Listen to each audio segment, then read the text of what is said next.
Hi friends, ఈరోజు tasty egg biryani ఎలా తయారు చేసుకోవాలో చూద్దాం. దీనికోసం ముందుగా ఒక 5 ఎగ్స్ని ఇలా వాటర్ పట్టుకొని దీనిలోనే కొంచెం సాల్ట్ అలానే కొంచెం ఆయిల్ కూడా వేసుకొని దానిపైన మూత పెట్టి ఎగ్స్ని ఈ విధంగా ఉడికించుకోవాలి. ఇవి ఉడికిన తర్వాత 2 గ్లాసుల బియ్యాన్ని ఈ విధంగా వాటర్ వేసి నానబెట్టుకోవాలి.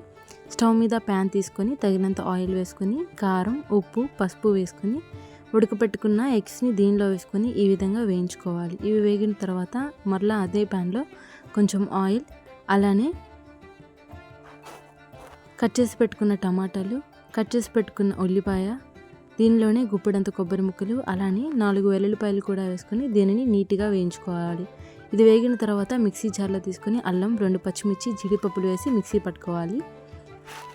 ఆయిల్లో బిర్యానీ ఆకు, జీలకర్ర, చెక్క, లవంగం వేసి దీనిలోనే ఉల్లిపాయలు, టమాటా, పచ్చిమిర్చి, కొత్తిమీర, పుదీనా వేసుకొని దీన్ని నీట్గా వేయించుకోవాలి. ఇది వేగిన తర్వాత దీనిలోనే మిక్సీ పట్టుకున్న ఈ మిశ్రమాన్ని వేసుకొని ఉప్పు, కారం, గరం మసాలా వేసుకోవాలి. దీనిలో మసాలాలన్నీ వేగటానికి కొంచెం వాటర్ని వేసుకొని నీట్గా వేయించుకోవాలి. పెరుగును వేసుకొని ఒక 2 నిమిషాలు తిప్పుకున్న తర్వాత దీనిలోనే నానబెట్టుకున్న రైస్ని వేసుకోవాలి.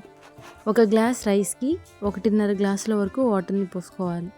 మంట మీడియం ఫ్లేమ్లో పెట్టుకొని ఇది కొంచెం దగ్గర పడుతూ ఉండగా పైన వేయించి పెట్టుకున్న ఎగ్స్ని కూడా వేసుకొని మంట సిమ్లో పెట్టుకొని మూత పెట్టుకొని నీట్గా ఉడికించుకోవాలి. ఇంతే, tasty egg biryani ready. Video నచ్చితే లైక్ చేసుకోండి.